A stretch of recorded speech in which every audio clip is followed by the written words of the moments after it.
आ रही है सर आवाज? जी। नमस्कार, मैं भगवान दास, दिल्ली कोऑर्डिनेटर ऋषिकुल योगपीठ परिवार की तरफ से आप सबका स्वागत करता हूं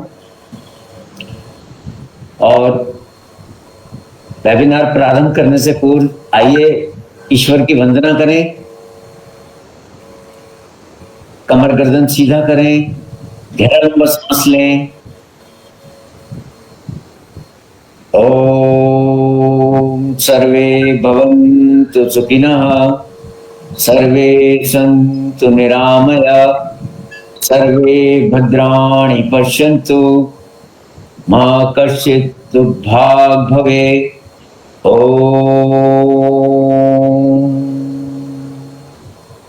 दोनों हथेलियों का दर्शन करें, कोमलता से चेहरे पर स्पर्श करें।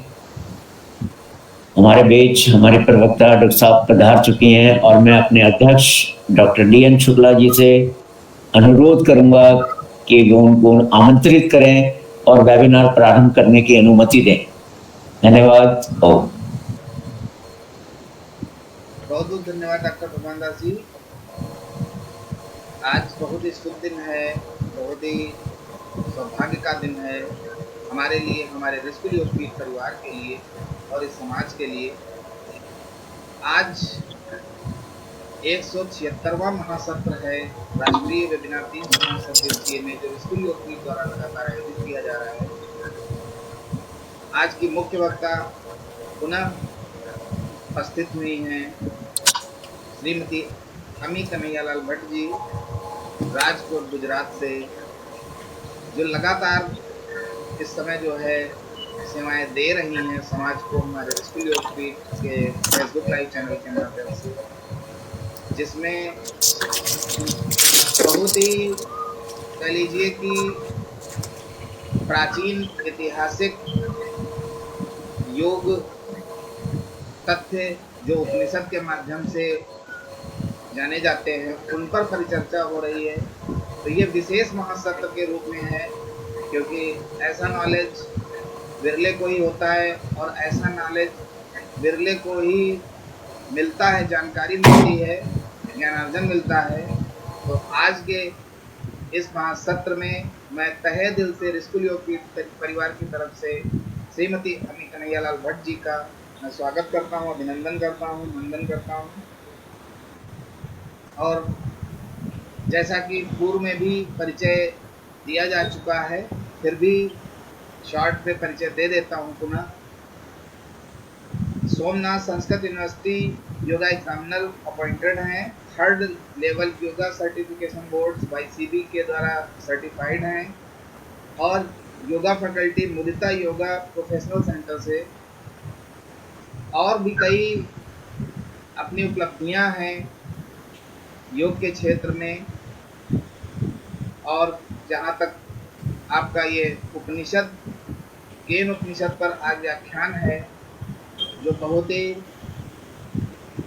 महत्वपूर्ण है हमारे जीवन के लिए। जानकारी अवश्य होनी चाहिए, सभी को होनी चाहिए, क्योंकि ये उपनिषद बहुत मेहनत के साथ जो है बहुत सारे ऋषि मुनियों द्वारा रचित हैं। तो इन पर व्याख्यान सुनते रहिए। और आपके लिए जो परीक्षार्थी हैं, कोई तैयारी कर रहे हैं, उनके लिए परीक्षोपयोगी भी है। तो मैं अब ज़्यादा समय न लेते हुए सीधे चलता हूँ श्रीमती अमी कन्हैयालाल भट्ट जी के पास और उन्हें आमंत्रित करता हूँ कि वो आए और आज अपना व्याख्यान आरंभ करें। धन्यवाद। बहुत बहुत धन्यवाद आपका। ऋषिकुल योगपीठ के माध्यम से मुझे आप सब लोगों के साथ जुड़ने का जो मौका मिल रहा है, ज्ञान बटोरते बटोरते ज्ञान बांटने का भी मौका मिल रहा है, तो मैं आप सभी की बहुत बहुत आभारी हूँ। खास करके ऋषिकुल योगपीठ के अध्यक्ष श्री देवनाथ शुक्ला जी, दिल्ली के राज्य संयोजक श्री भगवान दास जी, बिहार के राज्य संयोजक अनुपम कुमार जी, जो परोक्ष रूप से हम उन्हें देख रहे हैं, हालांकि है नहीं।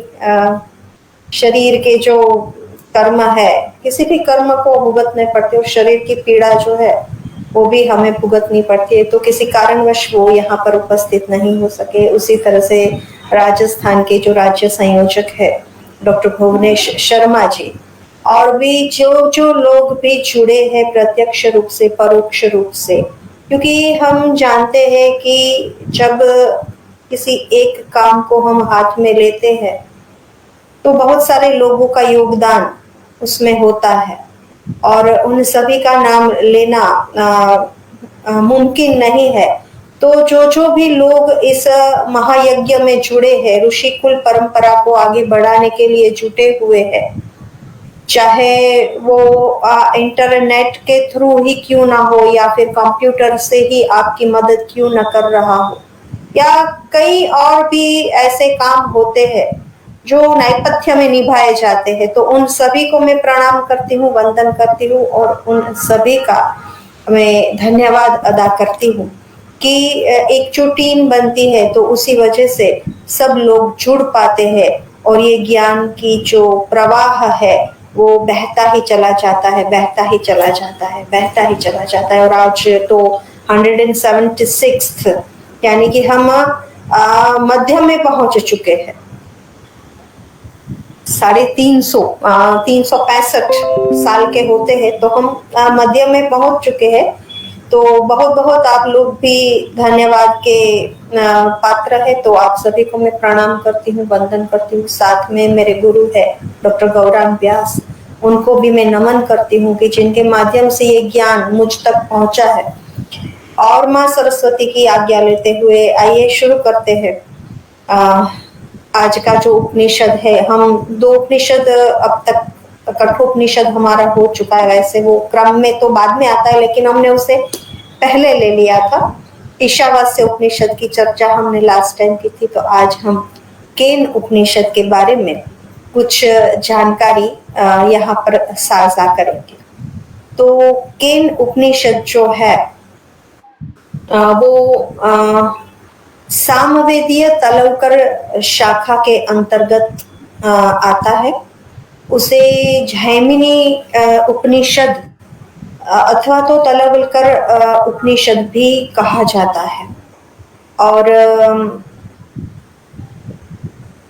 ब्राह्मण उपनिषद के नाम से भी इसे जाना जाता है। हमारे जो मुख्य 10 उपनिषद है उसमें से केन उपनिषद है वो द्वितीय श्रेणी में आता है। पहले है ईशावास्य उपनिषद, उसके बाद केन उपनिषद। तो इस उपनिषद का जो प्रारंभ है वह एक प्रश्न से होता है, केने शितम। अभी आगे हम उसकी चर्चा करेंगे, थोड़ा मैं पूर्व भूमिका आपको बता दूं।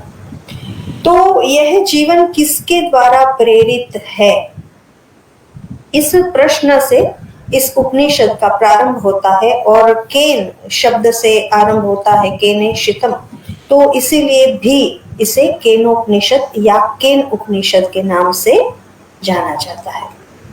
तो केन का अर्थ है कि किसके द्वारा का विवेचन होना, तो इसका मतलब है केन, किसके द्वारा, ये क्वेश्चन है।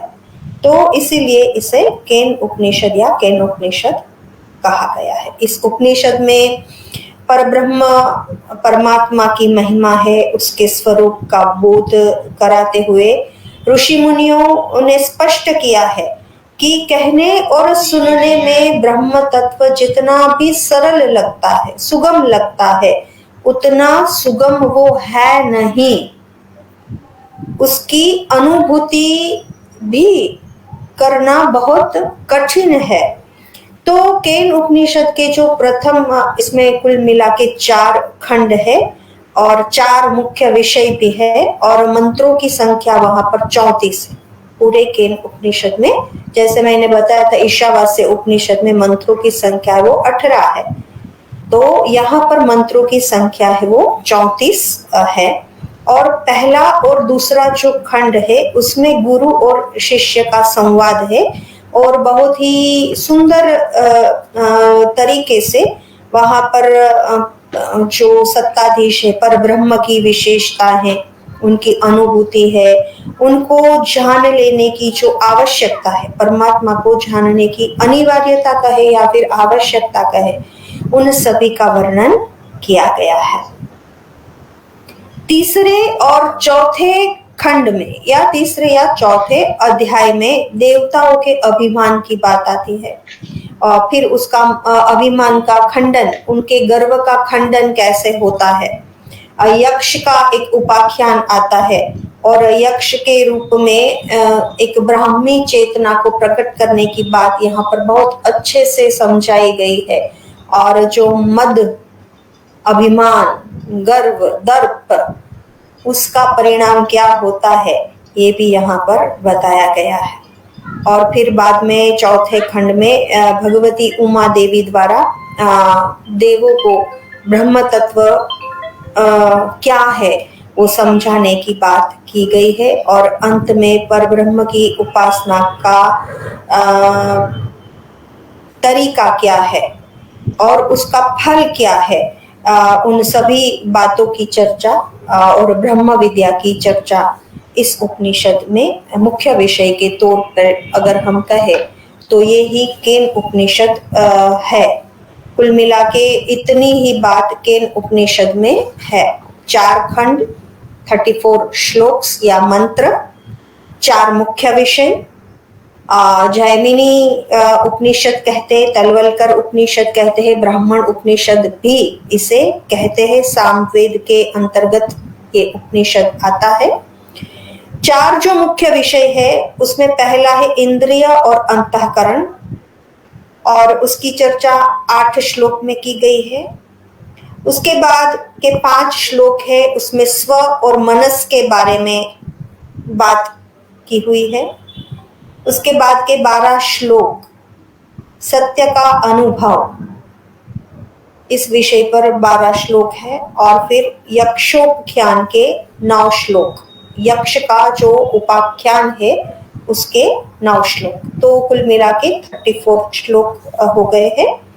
और अब हम देखते हैं कि केन उपनिषद।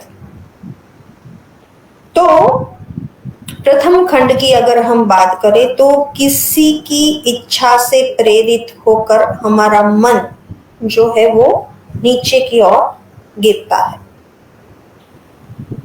या फिर किसके द्वारा नियुक्त होकर जो सर्वश्रेष्ठ तत्व है प्राण वो चलता है, किसकी इच्छा से ये वाणी बाहर निकलती है, यानी कि हम बोल सकते हैं।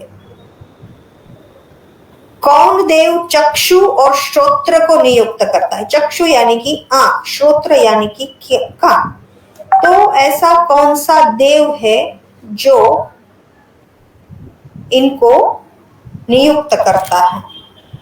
तो प्रथम मंत्र ही जो है उसमें ब्रह्म की महिमा का वर्णन है और शिष्य है वो गुरु से पूछते हैं कि यह अंतःकरण है, ये प्राण है, ये वाणी है, ये कर्मेंद्रिया है, ज्ञानेंद्रिया है, इन सभी को कौन शक्ति प्रदान करता है?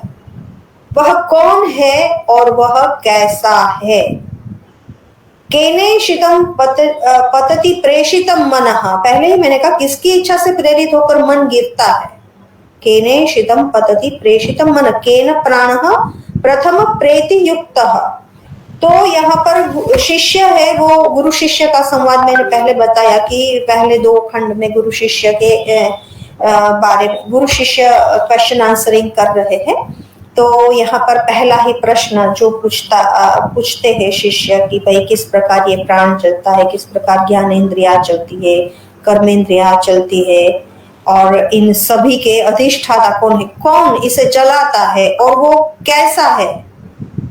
तब गुरु है वो उत्तर देते हैं कि इस मन, प्राण, कर्मेंद्रिय, ज्ञानेंद्रिय, इन सब का जो कारण है वो ब्रह्म है और उसी की शक्ति पाकर ये सभी अपने अपने कार्य करने के लिए समर्थ होते हैं। यानी कि जो श्रोत्र का भी श्रोत्र है, श्रोत्र का भी श्रोत्र है, मन का भी मन है, वाणी का भी वाणी है, और प्राण का भी जो प्राण है, चक्षु का जो चक्षु है, वो धीर पुरुष जीवन मुक्त होकर इस लोक से जाकर जन्म मृत्यु से रहित हो जाते हैं। यानी कि ब्रह्म की बात यहाँ पर की गई है कि इन सभी को ब्रह्म ही चला, ब्रह्म की शक्ति से ही ये सब अपने अपने कार्य कर रहे हैं। और इस ब्रह्म को, पर ब्रह्म परमात्मा को हम बहिर्मुख होकर, बहिर्मुख इंद्रियों से कभी भी जान नहीं सकते। तो प्रथम खंड में सार रूप ये बताया गया है कि जो मन है प्राकृत और इंद्रियों के विषय जो है, तो जब हम अंतर्मुखी होते हैं, इंद्रियों को जब हम अंदर की ओर मोड़ते हैं, तभी जाके हम उस परब्रह्म परमात्मा को प्राप्त कर सकते हैं। जहां पर चक्षु पहुंचने के लिए समर्थ नहीं है, न वाणी जा सकती है, न मन पहुंच सकता है, न बुद्धि से जान सकते हैं, न किसी और के सुनने सुनाने से। अभी हम कितनी भी कथा श्रवण कर ले, कितने भी सत्संग कर ले, लेकिन जब तक हमारा मन है, हमारी इंद्रियां हैं, वो बाहर के विषयों की ओर भटक रही है, तब तक हम उसे नहीं जान सकते। तो इस प्रकार से बताते हैं कि जो वाणी से प्रकाशित नहीं है, लेकिन जिससे वाणी प्रकाशित होती है, उसी को तुम ब्रह्म जानो। तो जिससे हम बोलते हैं वो नहीं, लेकिन जिसके द्वारा वो प्रेरित होती है वो परब्रह्म परमात्मा का स्वरूप है, और जिसे मन द्वारा हम मनन नहीं कर सकते, तो उससे भी वो पर है। मन की जो आंतरिक शक्तियां हैं, वहां पर जाके तुम उन्हें देख सकते हो, जिसकी ये तीनों लोग उपासना करते हैं, जिसे हम चक्षु के द्वारा आंख से देख नहीं सकते, कान से सुन नहीं सकते, उसी को हमें ब्रह्म मानना चाहिए। जो प्राण के द्वारा प्राणित नहीं है, लेकिन प्राण जिससे प्राणित है, प्राण जिससे चल रहा है, उसी को तुम ब्रह्म जानो। तो पहले 8 श्लोक में ये क्वेश्चन आंसर गुरु और शिष्य के बीच में होता है, और ये प्रथम खंड जो है इसकी चर्चा ये है कुल मिला के कि भाई क्या है परब्रह्म का स्वरूप, क्या है परब्रह्म की महिमा, क्या है। तो ये महिमा है, वो गुरु है, वो अपने शिष्य को बताते हैं। दूसरा जो खंड है,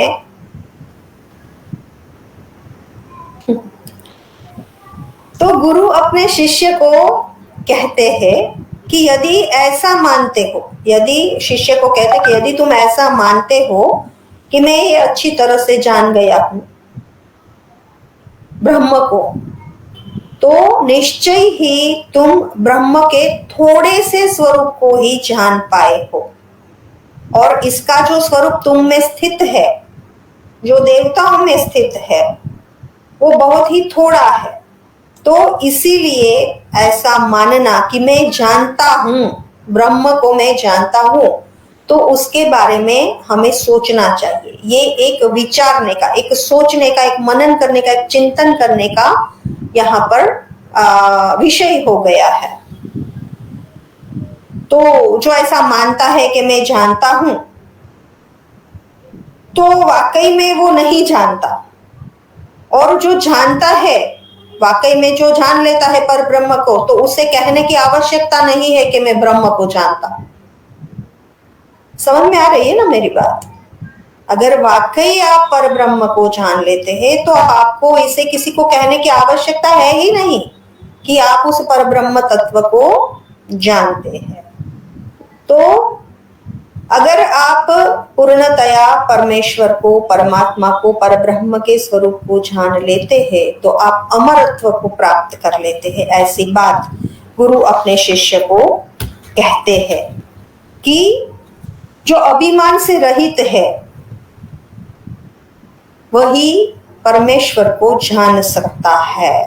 यदि मन्यसे सुवेदेति दब्रमेवापि नूनत्वं वेत्थ ब्राह्मणो रूपम यदस्य त्वं यदस्य च देवेष्वथुनु मीमांस्यमेव ते मन्ये विदितम्। ब्रह्म उनके द्वारा नहीं जाना जा सकता जिनको ब्रह्म को जानने का अभिमान है। परमात्मा का साक्षात्कार केवल उन्हीं महापुरुषों को होता है जिनमें उन परमात्मा को जानने का अभिमान नहीं रहता। तो ब्रह्म प्राप्ति का मार्ग और उनको जानने का प्रभाव क्या है?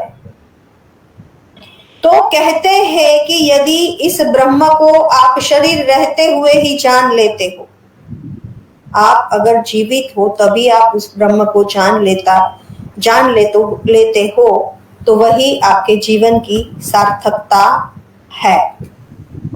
तो आत्मा से ही इस शक्ति को प्राप्त करना होता है, और जब हम आत्मा से आत्मा को देखते हैं, सभी चीज को आत्म स्वरूप देखते हैं, तभी हम ब्रह्म को जान लेने में सफल होते हैं। आत्मा में ही आत्मा को संतुष्ट रखना।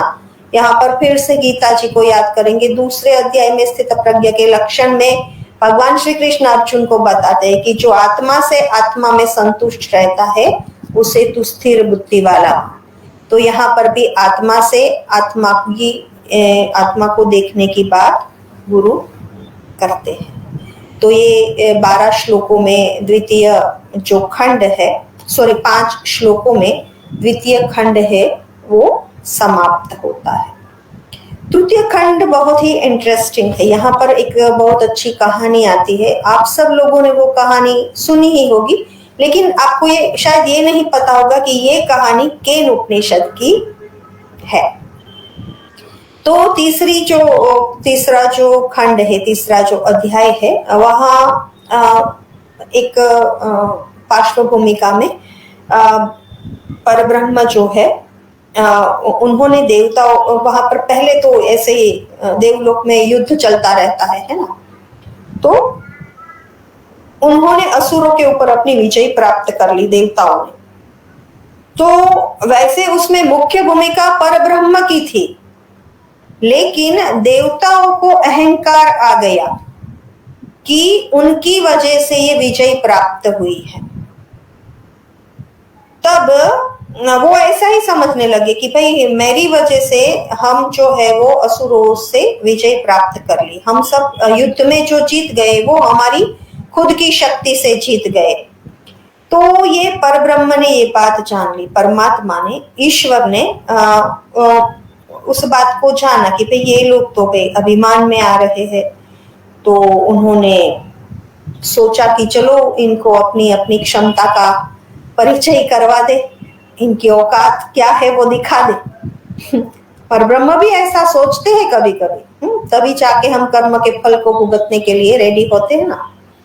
तो परमात्मा ने यक्ष का स्वरूप धारण किया। तो एक अलग सी प्रतिभा, एक अलग सा तेज वहां पर देखकर सभी देवताओं को क्यूरियोसिटी हुई कि भाई ये कौन होगा, ये कौन सी व्यक्ति है, इसे तो हम जानते नहीं, इतनी आभा है, इतना तेज है। तो फिर देवता एक दूसरे से पूछने लगे कि भाई ये कौन होगा, कहाँ से आया होगा, चलिए जानते हैं इनके बारे में। तो इंद्र जो थे वो तो देवों के राजा है, तो उन्होंने पहले अग्निदेव को कहा कि भाई हे जातवेद, अग्नि का एक नाम जातवेद है। तो उन्होंने कहा कि हे जातवेद, तुम जाओ और जरा जान के आओ कि ये यक्ष जो दिख रहा है वो कौन है। तो अग्निदेव ने कहा कि ठीक है, चलो मैं पूछ के आता हूँ कि यक्ष है वो कौन है। तो वो यक्ष के पास जाता है और अग्नि उससे पूछता है कि तू कौन है। अहंकार तो आ ही गया था। तो यक्ष ने कहा कि मैं तो बताऊंगा कि मैं कौन हूं, लेकिन मैं जानना चाहता हूं कि पहले तू अपना परिचय दे कि तू कौन है। तो अग्नि ने कहा कि मैं अग्नि हूं और मैं जात वेदा हूं। तो यक्ष ने पूछा, तो ऐसा अगर है तो तुझ में क्या गुण है, तेरा क्या सामर्थ्य है, ऐसी क्या महिमा है तुझ में। तो अग्नि कहता है कि इस ब्रह्मांड में जो कुछ भी है, इस पृथ्वी पर या तीनों लोक में जो कुछ भी है, उसे मैं जलाकर भस्म कर देने के लिए समर्थ हूं। मैं भस्म कर सकता हूं किसी भी चीज को। तो सामने तो यक्ष के रूप में परब्रह्म थे। वो बोला, उन्होंने सोचा चल बेटा तुझे दिखाता हूं अब। तो उन्होंने एक तिनका लिया और अग्निदेव के सामने रख दिया और कहा, ले इसे जलाकर दिखा। अग्निदेव ने अपनी सारी शक्ति लगा दी, बहुत कोशिश की, बहुत प्रयत्न किए, लेकिन वो उस तिनके को जला नहीं सके। आखिरकार वो थक कर, हार कर, इतना सा मुंह करके देवों के पास वापस लौटता है और कहता है कि हे इंद्रदेव, हे बाकी के सब देवता, मैं इस यक्ष को जानने में समर्थ नहीं।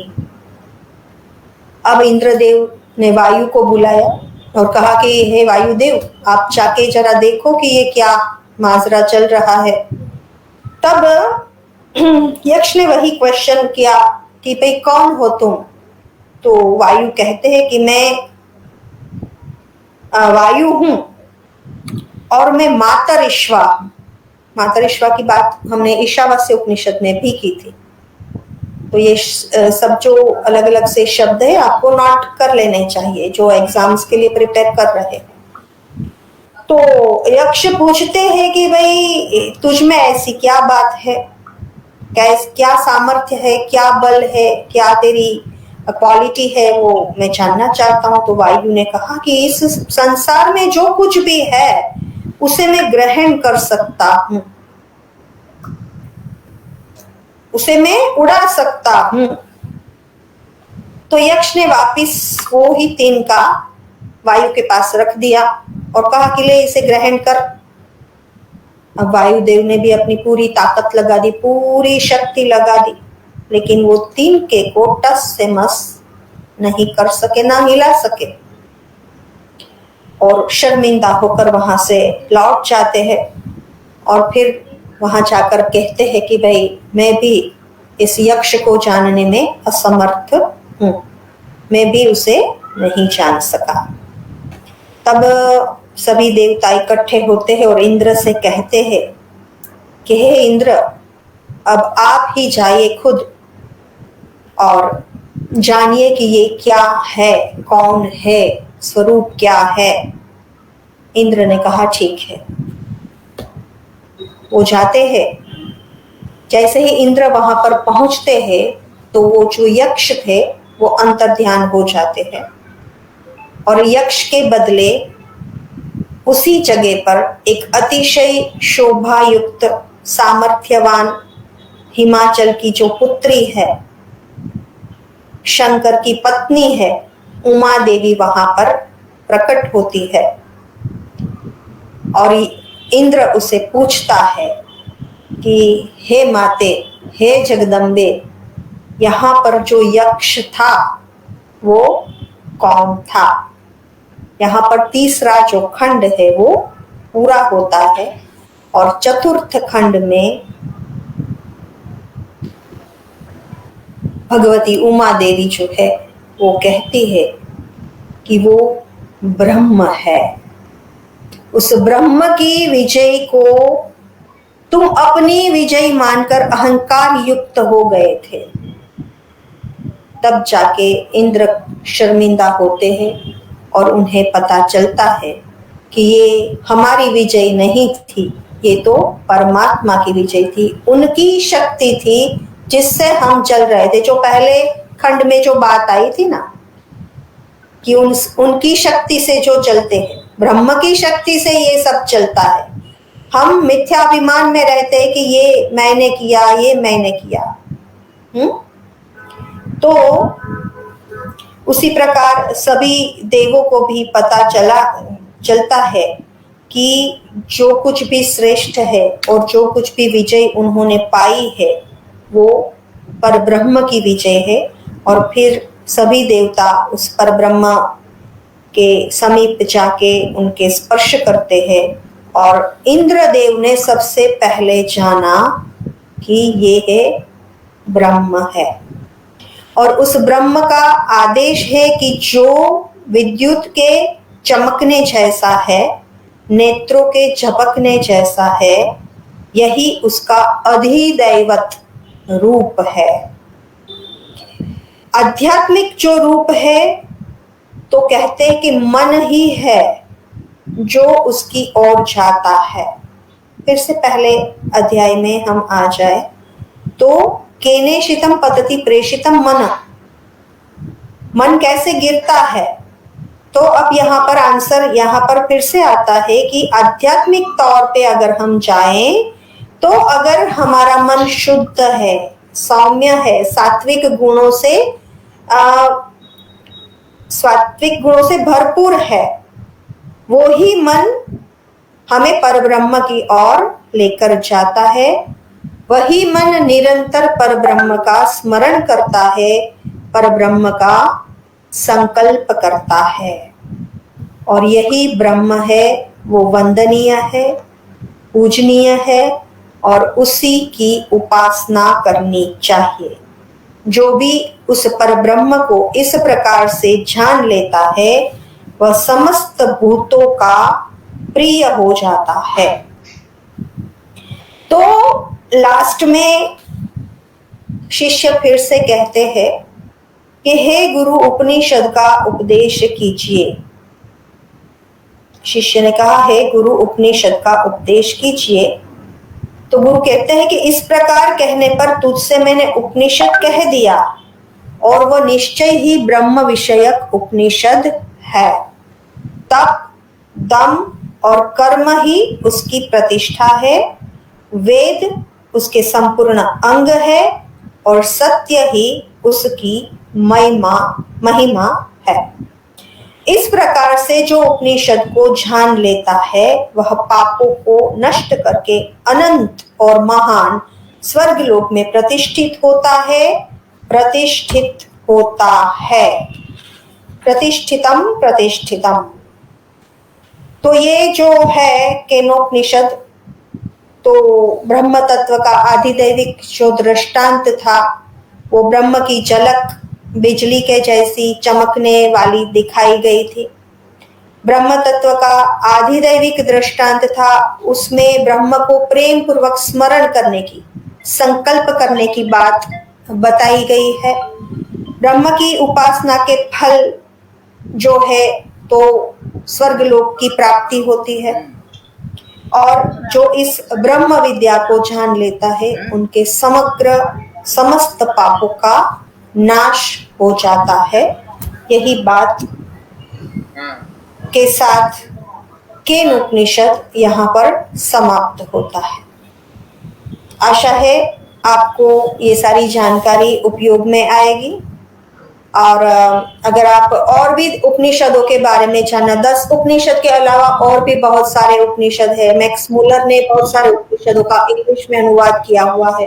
दारा शिकोह ने भी तकरीबन 50, अगर मैं नहीं, मेरी गलती नहीं है, दारा शिकोह तो पता है औरंगजेब का जो भाई, उन्होंने भी उपनिषद के ऊपर अपना जो है वो ट्रांसलेशन वगैरह वर्क किया हुआ है। तो जब कभी भी जहाँ कहीं भी हमें ऐसा मौका मिले कि हमारे पढ़ने में ऐसी कोई बात आए तो हमें उसे अच्छे से ग्रहण कर लेनी चाहिए। यहाँ पर केनोपनिषद के बारे में मैं मेरे व्याख्यान को समाप्त करने की इजाजत चाहती हूँ। हरि ओम। बहुत बहुत धन्यवाद श्रीमती अमी कन्हैयालाल भट्ट जी को। सबसे पहले तो धन्यवाद आज के इस महासत्र में केन उपनिषद पर व्याख्यान देने हेतु, और उसके बाद पुनः धन्यवाद जो लगातार हमारे राष्ट्रीय वेबिनार 365 दिवसीय में आज और इसके पूर्व में कई महासत्र लेकर के जो है समाज सेवा जो हो रही है रेस्क्यू योगपीठ के फेसबुक लाइव चैनल के माध्यम से। और आज का व्याख्यान निश्चित रूप से सभी लोगों को पसंद आया होगा, जो लोग भी आज जुड़े रहे और जो परीक्षोपयोगी तैयारी कर रहे हैं, परीक्षा की तैयारी कर रहे हैं, उनके लिए भी बहुत ही जो है ज्ञानवर्धक महासत्र था। और अब जो है आज के इस महासत्र को विराम दिया जाएगा। तो विराम देने के लिए मैं आमंत्रित करूंगा Delhi state coordinator doctor Bhagwandas ji को कि वो आए और आज के इस महासत्र को विराम देने के लिए जो है शांति पाठ कराए। और सर्वप्रथम जो है श्रीमती अनिकनियावल भट्ट जी को धन्यवाद पेश करें। धन्यवाद डॉक्टर साहब। आज का सत्र बहुत ही ज्ञानवर्धक रहा। मैं डॉक्टर साहब का बिल्कुल हार्दिक धन्यवाद देता हूं। और इसी के साथ आज का वेबिनार यहीं विराम देते हैं। आइए कोमलता से आंखें बंद करें, कमर गर्दन सीधी करें, गहरा लंबा सांस लें। ओम द्यो शांति अंतरिक्षं शांति पृथ्वी शांतिरापा शांतिरोषधया शांति वनस्पतया शांति विश्वे देवा शांति ब्रह्म शांति सर्वं शांति शांतिरेव शांति सामा। ओम शांतिरेधि ओम शांति शांति शांति। धन्यवाद। ओम।